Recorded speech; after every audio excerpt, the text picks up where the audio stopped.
Então, sejam bem-vindos de volta às nossas aulas de grego intermediário aqui da Escola Charles Spurgeon Online. Estamos na nossa terceira aula aqui, ainda tratando sobre o genitivo, especificamente. Agora vamos falar sobre o genitivo subjetivo.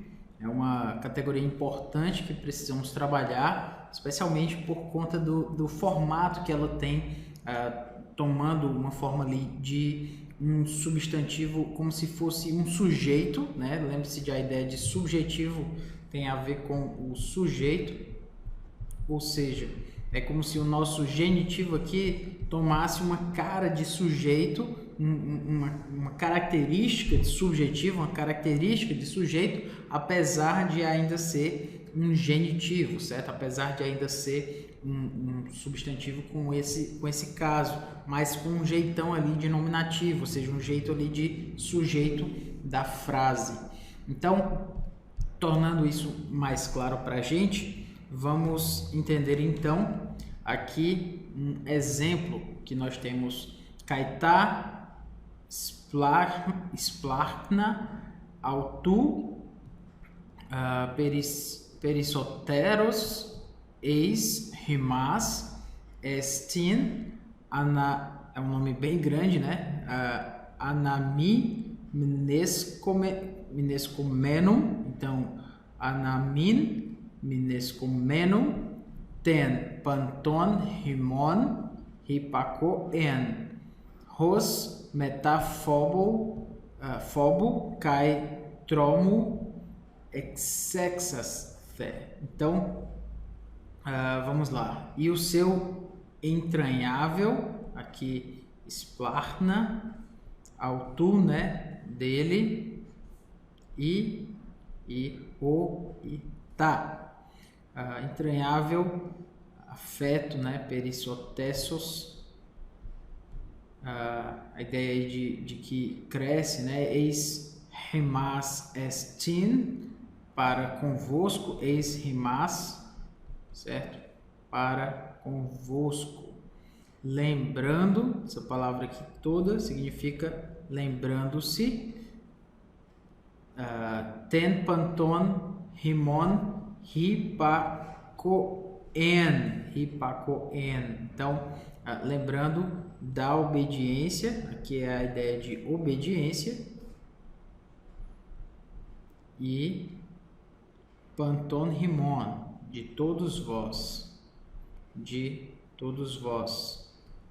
como fobo, né, recebestes com temor e tremor, né, fobo e tron é dexas, ou seja, receberam a ele com temor e tremor.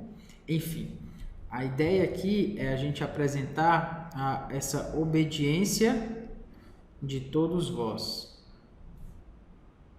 Ou seja, a ideia do panton, rimon, hipacoen é mostrar que aqui nós temos como se fosse uma ideia da obediência deles, ou seja, pelo fato, lembrando de que eles obedeciam. A obediência deles, ela tem o papel aqui, um papel, eu vou chamar assim, um papel de agente, certo? Essa obediência, o verbo obedecer, tem uma nuance lexical de ação, né? De obedecer, embora esteja no substantivo, mas a ideia é de obedecer, é uma ideia verbal. Então, eu vou chamar de, assim melhor, né? Uma ideia verbal. E essa ideia verbal do verbo, aliás, do substantivo hipacoen, do substantivo obediência, é justamente que ele se lembra de como eles obedeciam. Então, se a gente mudar aqui essa frase para lembrando-se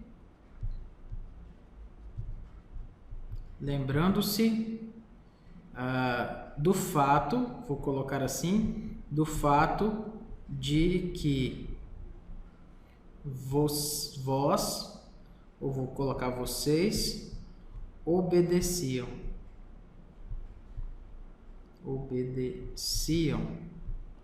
E aqui no caso o vós ou vocês passa a ser o sujeito dessa frase aqui. certo? O fato de que vocês obedeciam. Então, vocês obedeciam, a obediência de vocês, vocês obedeciam. Isso é como se o genitivo tomasse um jeitão, né? Uma forma aí de sujeito dentro dessa frase. E por isso a gente tem, lembrando-se do fato de que vocês obedeciam, lembrando-se do fato dessa agência de vocês obedecerem no caso aí, né, de obedecerem a Deus, enfim. Então, o que Paulo está mostrando aqui com esse genitivo subjetivo é de que essa obediência deles era algo que eles faziam, né? Então, é como se ele lembrasse do fato de que eles obedeciam, e quando colocamos assim o fato de que eles obedeciam, vocês aqui no caso, vós, toma um papel de sujeito dessa ideia verbal aí da palavra obediência, certo? Então, é essa ideia aí que a gente quer passar. Muito bem, então os genitivos subjetivos e objetivos e plenários são usados como substantivos principais que envolvem uma ideia, principais aqui, que envolvem uma ideia verbal. Lembra que eu falei de uma ideia verbal, né? Muito bem. Então, os genitivos subjetivos, objetivos e plenários são usados como substantivos principais que envolvem uma ideia formal, aliás, uma ideia verbal. Como eu falei, obediência tem uma ideia verbal. Então, por isso, a obediência daquelas pessoas era o fato de que aquelas pessoas obedeciam. E o fato de que aquelas pessoas obedeciam, nessa ideia, aquelas pessoas têm um papel de sujeito. Então, isso significa que o substantivo principal tem um verbo como cognato, certo? Geralmente. Então, basileus é a palavra rei. Aliás, reino. E basileo é a palavra eu reino, que vem do verbo reinar. Então, basileus acaba sendo uma palavra com uma nuance lexical verbal, com uma ideia verbal, já que reino e reinar tem a mesma raiz, tanto no português como no grego também. Então, por isso, essa ideia aí é uma ideia, o reino é uma ideia verbal. Então, o reino de Cristo é o fato de que Cristo reina. E o fato de que Cristo reina, Cristo é o sujeito nessa frase aí, vamos dizer assim, mais ampla, né? Deixa eu me explicar um pouco melhor. Vamos colocar aqui o reino de Cristo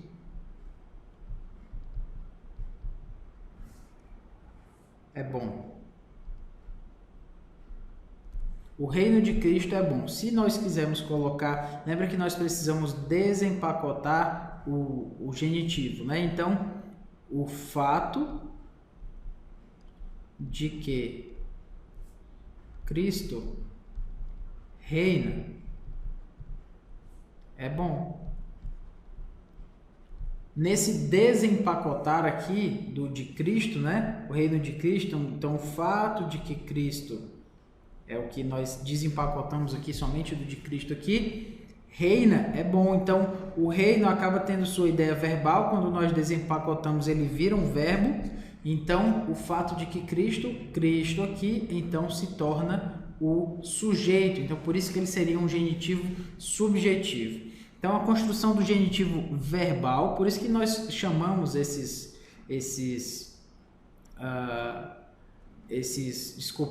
é por isso que nós chamamos esses genitivos de genitivo verbal, porque ele está ligado a uma ideia verbal, ele está ligado a um substantivo que traz em si uma ideia verbal, certo? Então, o que ele vai nos mostrar aqui é que a construção do genitivo verbal, portanto, é uma sentença embutida envolvendo tipicamente uma ideia verbal transitiva uma ideia verbal transitiva em um substantivo principal, certo? É essa a ideia aí. Uma ideia verbal transitiva, fato de que Cristo reina, certo? Em um substantivo principal, que é, no caso aqui, o reino, né? Reino é o substantivo principal, o fato de que Cristo reina seria essa ideia verbal mais ampla aí que nos apresenta. Muito bem. Então, trabalhando a nossa definição, genitivo substantivo funciona, portanto, semanticamente como, aqui é substantivo, mas no caso aqui, o genitivo substantivo funciona semanticamente como o sujeito da frase, o sujeito da ideia verbal implícita do substantivo principal, certo? Então, o substantivo com o genitivo é o que vai trazer essa ideia de o sujeito dessa frase aí. Tomando melhor essa definição, para não ficar tão confusa, até eu fiquei um pouco confuso aqui da forma como eu li. Então, o reino de Cristo, novamente, é bom. O que acontece? O genitivo substantivo, ou seja, o que está no genitivo, o substantivo que está no genitivo, no caso de Cristo, funciona semanticamente. Lembra que é semanticamente, é o significado, não é que está aqui, mas a ideia é essa. Então, semanticamente, como sujeito da ideia principal. Então, o fato de que Cristo reina é bom. O fato de que Cristo reina é bom. Ou seja, ele passa a ser o sujeito da ideia verbal. Lembra que é a ideia verbal. Então, o reino acaba se tornando essa ideia verbal. Aqui, reina, e Cristo, o nosso genitivo, substantivo genitivo, se torna então o sujeito disso tudo aqui, que seria a ideia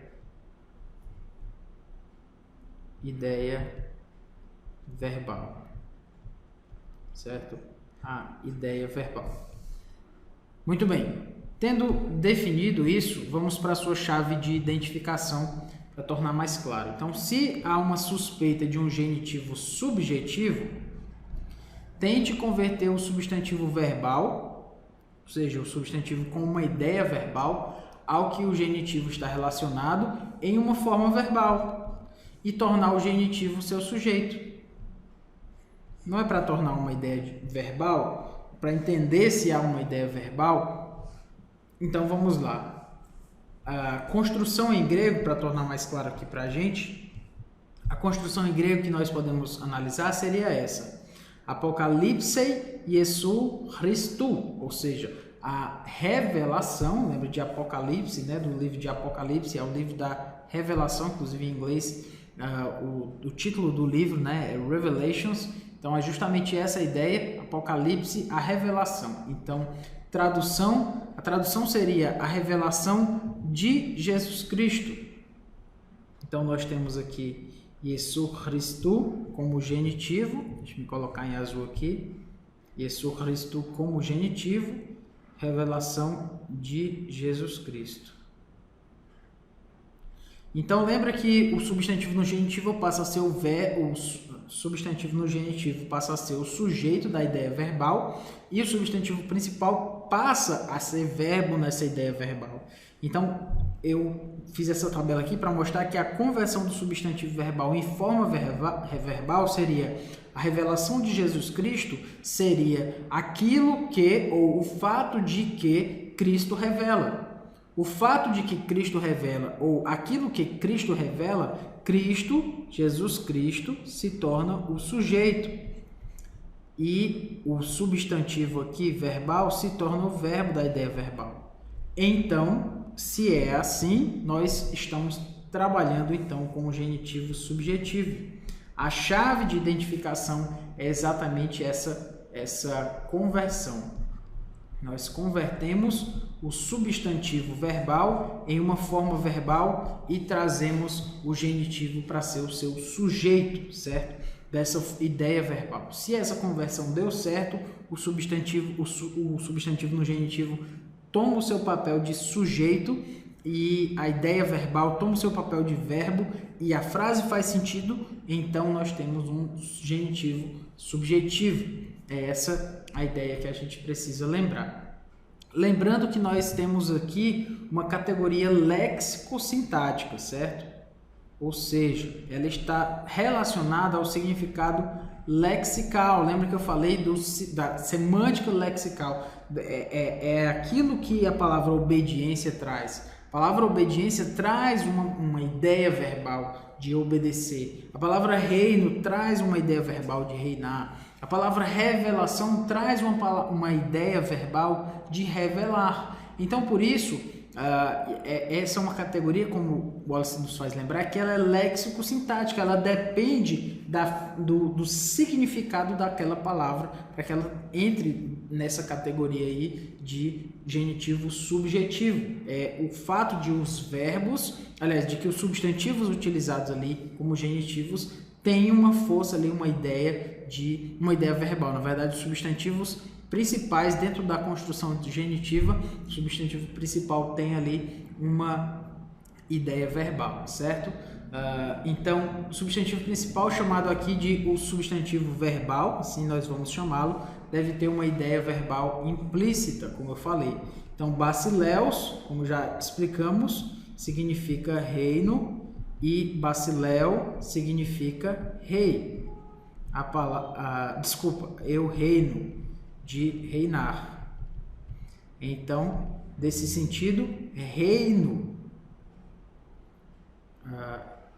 Eu reino no sentido aqui é o substantivo. Interessantemente, eles têm a mesma forma. E aqui é o verbo. Dessa forma, o reino aqui já é o verbo, a ideia de reinar, mas a palavra reino já traz em si essa ideia verbal aqui de reinar.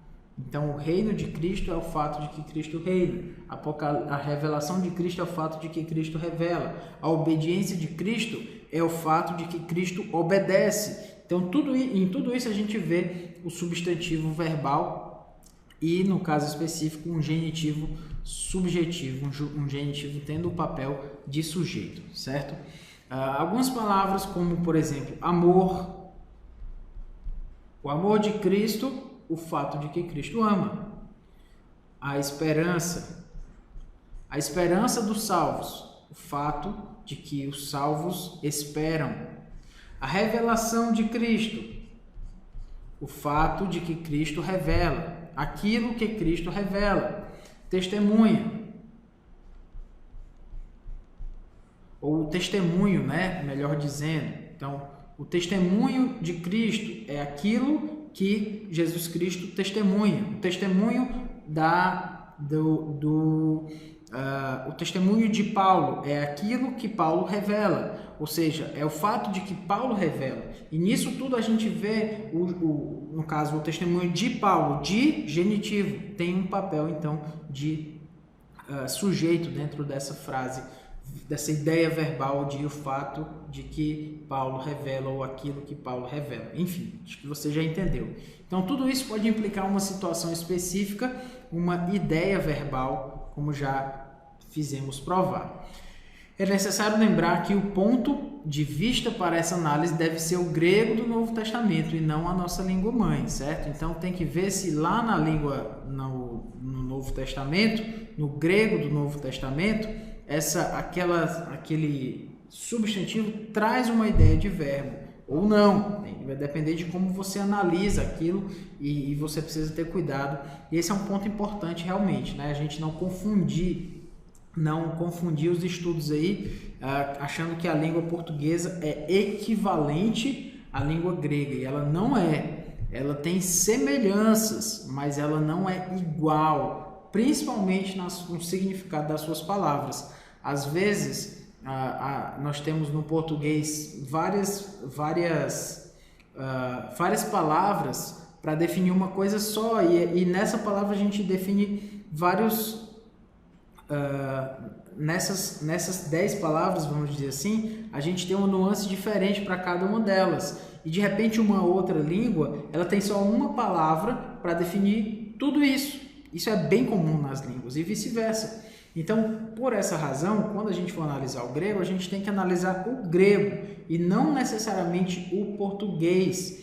E não é que eu estou indo contra a minha metodologia de sempre apresentar para você o português para a gente entrar no grego, mas só para você dizer que isso é para efeito de comparação. Eu nunca quis dizer que o grego é igual ao português, porque ele não é, bem diferente. Então, lembre-se disso, o parâmetro é o grego e não o português, o parâmetro principal, certo? Então, retomando aqui, a semântica e amplificação, o genitivo subjetivo, já que o genitivo subjetivo tem o papel aqui de sujeito, a sua natureza, a sua própria natureza tem a ideia de sujeito. Por essa razão, nós temos que ele pode ocorrer em mais tipos de construções do que o genitivo objetivo, que tem o papel de objeto. Ora, se nós temos um verbo transitivo ou intransitivo, independente disso, ele vai tomar um sujeito. O sujeito pode tomar um verbo transitivo ou intransitivo. Já o objeto só pode ter a função de verbo transitivo, se for um verbo transitivo. O objeto só vai aparecer se houver um verbo transitivo. Então, a amplitude do número de vezes em que o genitivo subjetivo vai aparecer, obviamente, é maior do que a do genitivo objetivo. Então, nós temos a construção em grego aqui, para a gente entender bem, reparousia Christou, ou reparousia tu Christou, a vinda de Cristo. Ou seja, quando Cristo vier. A vinda de Cristo, ou seja, vir, é um verbo intransitivo, ele não toma objeto. Então, por essa razão, não tem nem como a gente imaginar que isso possa ser um genitivo objetivo. Ele tem que ser um genitivo subjetivo porque o verbo, ele é um verbo intransitivo. A ideia, embora não seja um verbo no texto original aqui, né? Reparousia é substantivo e a vinda, né? Mas no caso, a vinda tem a ideia verbal, como já apresentamos, uma ideia verbal de vir, né? Então, nesse sentido, ele só poderia ser um genitivo subjetivo e nunca um genitivo objetivo, dada a natureza do verbo, certo? Então, quando genitivos objetivo e subjetivo ocorrem na mesma construção, às vezes vão ocorrer momentos em que eles aparecem na mesma construção. E aí, se eles permitirem interpretações semanticamente opostas, o substantivo principal implica em um verbo transitivo. Contudo, essa é de longe a forma mais frequente de um substantivo verbal, ou seja, a forma transitiva. A gente não precisa tanto se preocupar com isso nesse sentido, certo? Então, vamos tomar aqui a construção em grego, rhp tu theou, então, o amor de Deus, o amor de Deus aqui também. Então, o ponto é, nós podemos converter isso para o amor, o meu amor por Deus. O amor de Deus seria o amor que eu tenho por Deus ou o amor de Deus por mim. O ponto é, de quem é esse amor? O amor é de Deus. Mas se nós vamos converter esse amor de Deus, significa o amor que eu tenho por Deus ou o amor que Deus tem por mim. Se é o amor, o fato de que eu amo a Deus ou o fato de que Deus me ama, isso é que vai depender aí da nossa interpretação. Então, as características léxico-sintáticas em tais casos são idênticas. Tanto pode ser o amor que Deus tem por mim, quanto o amor que eu tenho por Deus. O fato de que Cristo me ama e o fato de que eu amo a Cristo. Enfim, isso é tão semelhante que nós temos que apelar, no caso aqui, para o contexto. Do jeito que está aqui, eu não tenho como saber que amor é esse, se é o amor de Deus por mim ou se é o amor que eu tenho por Deus, não sei. Então, a gente tem que entender para o contexto, para o uso autoral e para outras questões exegéticas, né, que possam aparecer ali, contexto teológico, contexto imediato, contexto mais amplo do livro, enfim, tudo isso é que vai nos dar subsídios para a gente entender se é o fato de que Cristo me ama ou se é o fato de que eu amo a Cristo, ou que eu amo a Deus. Enfim, o ponto é, a gente precisa do contexto para analisar isso, se as relações semânticos, léxico-semânticas aí dessa ideia da frase são idênticas, certo? Na próxima aula nós vamos tratar sobre alguns exemplos e isso vai ficar um pouco mais claro para você. Então essa aula foi um pouquinho mais conceitual, entendo que talvez ela consuma um pouco mais da gente, mas na próxima aula a gente vai para textos mais específicos em que a gente vai analisar então o genitivo subjetivo a partir desses textos, ok? Então que Deus nos abençoe, até daqui a pouco, né? Até a próxima aula, se Deus quiser.